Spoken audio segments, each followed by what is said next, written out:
Lego Marvel Superheroes has had a rocky relationship with Lego so far. Maybe not so much with Lego, but more so with the community. We've gotten great sets and we've gotten just like bottom of the barrel stuff. And with this year looking like Lego is done putting out Marvel sets for the remainder of this year, I've been thinking a lot recently and I've been really wanting to do this video for a while. When has Lego Marvel Superheroes been at its peak? You know?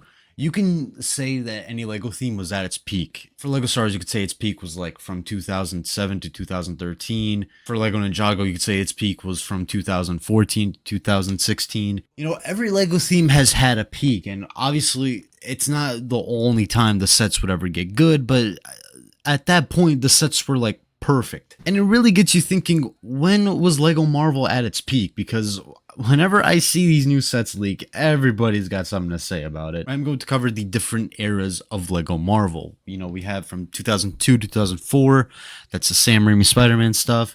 We have 2012 to 2013, that's the Lego getting the rights back era. Then we have from 2014 to 2017, which was Lego perfectly blending MCU sets and comic sets. Then we have 2018 to 2020, which was like media focused sets, like sets they made that were solely focused on the movie coming out or whatever. And lastly, the era we are in right now, which is 2021 to now, which I would like to call the D2C era. This is where we're getting a lot more sets like that are more catered to adults rather than children. First up in 2002, obviously with the first era of Lego Marvel. I can already tell you right now, this era is not gonna win. These sets are great, I will give it to them. The first half were mainly like Lego Studio sets, and then they eventually gave Spider-Man its own theme.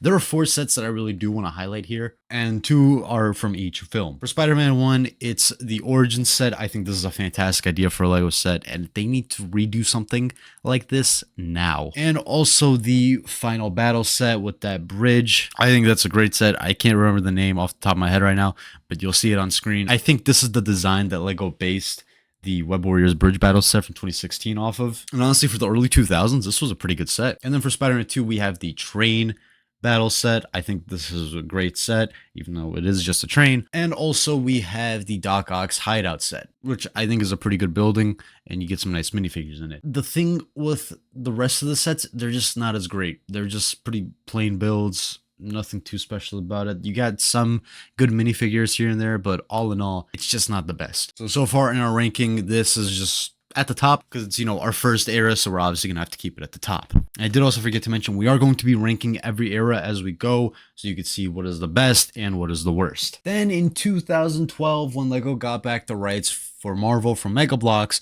we have the Avengers wave of sets. These were amazing. I remember getting the Captain America's Avenging Cycle and the Hulk Helicarrier Breakout in the store on the same day I went to go see the Avengers movie with my brother. It was a great time, great day, man. And this year, it was mainly focused on Avengers sets, but Lego wanted to go a bit further, and we got our first ever X-Men set with the Wolverine Chopper Showdown, Return of Spider-Man, I should say, with a Doc Ock set. Lego picked up right where they left off with Spider-Man. I like that touch, honestly. Then we have in 2013, for the first wave, it's just mainly focusing on more Spider-Man sets. We got our first ever Daily Bugle, which is nice. And then in the summer, we did get 3 sets based off Iron Man 3, which the Malibu Mansion set is nice, but the other 2 are a pretty big miss, I'm not gonna lie. This era being Lego's return to Marvel, I like what they're going for here. The sets weren't too elaborate. They did get the job done, and honestly, even today, they still look good. And this is, again, Lego's first time making these sets, getting the license back. They're really just trying to get us rolling, you know, with the characters and stuff. But honestly, for our first attempt for like Marvel superheroes as a whole and not just Spider-Man sets, Lego did a pretty good job, and I look at these sets pretty highly. So obviously we are going to put this era above the 2002 to 2004 era. Then from 2014 to 2017, we have the era where Lego was balancing MCU sets and comic book sets. I like really love that idea so far. You get so much more variety. You still get stuff for the movies, but you also get other stuff from the comics that we normally wouldn't see from the films. You know, that first wave, there was a lot of Spider-Man sets, but then you also have one of my personal favorite Lego Marvel sets, and one that does get a lot of hate because of the build. It's the Captain America versus Hydra set. Minifigures are great in this. I even like the tank build, honestly. And for $20, it was a pretty good set. And then also you have the Hulk's Lab Smash, which was fantastic. fantastic set for a comic book lover. You have MODOK, you have Taskmaster, you have a comic book Thor, you have the Hulk, and what I personally think is the best figure in the set, Falcon. Like, these two sets, I'm pretty sure was just like an unofficial Winter Soldier wave, just specifically for the minifigures. And then in the summer, we did get the 3 Guardians of the Galaxy sets. This was the first year they really started doing this, but you see the blend already. You see, like, for this era, everything is just perfectly balanced. So we get comic book sets on one side, we get MCU sets on the other. It just worked perfectly. Then in 2015, what I personally believe is one of the best Lego Marvel superheroes waves ever, we get sets based off the Age of Ultron movie. I think every set here is great. Maybe not so much the cheaper two, but the Hydra Fortress Smash, the Quinjet are 2 highlights for me. The tower was good for the time, but compared to what we have now, it's not really that much. The Hulkbuster Smash is great, and the 2 cheap sets, albeit they are nice, especially the Iron Man set with it being an army builder. I think this is like the just perfect Avenger sets. When you're talking about the waves that released alongside the movie, I think this wave has to be the best. The minifigures, the builds, everything was perfect. We did also see our first D2C Marvel set this year with the Helicarrier set, which is an amazing build. Then in the summer, we did get a set based off the Ant-Man movie. That's whatever to me. And then we also got some nice Spider-Man sets, seeing Miles Morales for the first time, seeing some of Spider-Man's other villains for the first time, as well, like Sandman and the Rhino. This was just a really good year for Lego Marvel, but the fact that next year they topped this year just shows how good this era was, man. 2016 is like the golden year for Lego Marvel. 3 different waves of sets spread out through the year. In the first wave, in January, we did get 2 comic book related sets where we saw our first ever Thanos figure, our first Captain Marvel figure, our first and only time getting Hyperion, the return of Red Skull, some suit variations of Captain America and Iron Man. It was just great. And then in spring, we did get sets based off Civil War movie. I think the Black Panther jet is a good set. The other 2, I could like take him or leave him. That's just whatever to me, but that Black Panther jet set is really amazing. And then the summer wave of sets. Oh my goodness. The 2 MCU sets they released during this time were the Tanker Truck Showdown, which we did get our first ever MCU Spider-Man along with an updated Vision, and the Sanctum Sanctorum set where we got our first ever Lego Doctor Strange. Just all around amazing set. But the Spider-Man sets this year, oh my goodness. If you lived during this time, you know the hype for all these sets. You have our first ever Ghost Rider. You have a giant mech for Doc Ock. But the best set to come out of this year, and I think out of Lego Marvel, period. Objectively speaking, this is the best Lego Marvel set. Subjectively, it's not my favorite, but it's up there. And that is the Web Warriors Bridge Battle. This thing is gorgeous to look at. It is amazing. We get so many Spider-Man villains. We get so many Spider-Man characters. Our first ever Aunt May. Like, that was just amazing, dude. This set is a classic, and I hate myself for not getting it, but I gotta try to get this thing, man. Then the final year in this era is 2017. We did get 3 comic book inspired sets. Again, we're getting a lot of first time character appearances there, like the Red Hulk, Red She-Hulk, and of course She-Hulk herself. But then during the summer, they mainly focused more on MCU sets, like for Guardians of the Galaxy, Spider-Man Homecoming, and Thor Ragnarok. This year kind of saw the decline for the comic book sets and for the quality of the sets in general. I'm not gonna lie, guys, there just weren't that many great sets this year. When I think of Lego Marvel, 2017 doesn't really stick out. For the minifigures, sure, but even then it's only like a handful, like Gladiator Hulk, our first She-Hulk. I don't know. I don't know. I just don't find any of these sets interesting. Apart from the arena set, I think the build is great. The color palette on that wall is fantastic. But the rest of them are just either vehicles or it's nothing. So I rank this era at first place, without a doubt. You can't top this era of Lego Marvel in general.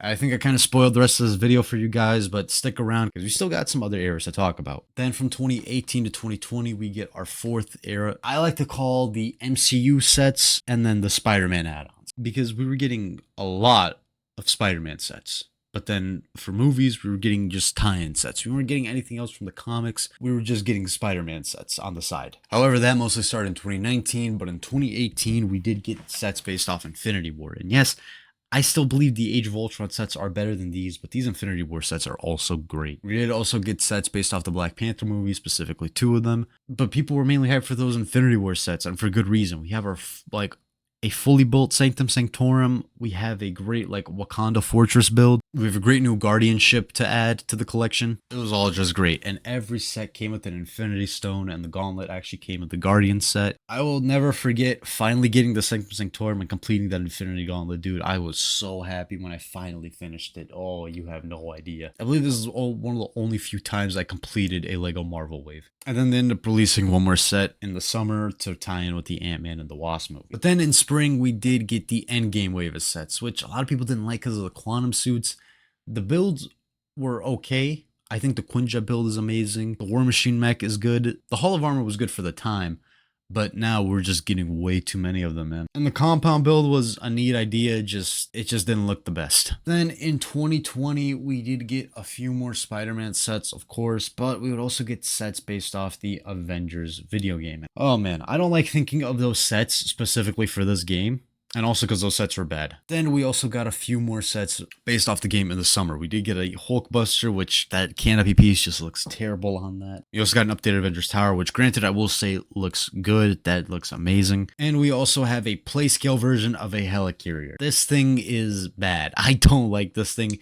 It's so stubby. It looks so cluttered. Like there's just no space to like play with this thing, man. It just looks horrible. I'm not gonna lie. I didn't even like this thing when it first came out. But this era of Lego Marvel was just not great in my opinion. The highlights for me were just getting another Thanos, getting the Infinity Gauntlet, and having that better looking Avengers Tower. But other than that, this era just doesn't offer that much. And that's why I have to put it all the way at the bottom. I think this is the worst era for Lego Marvel.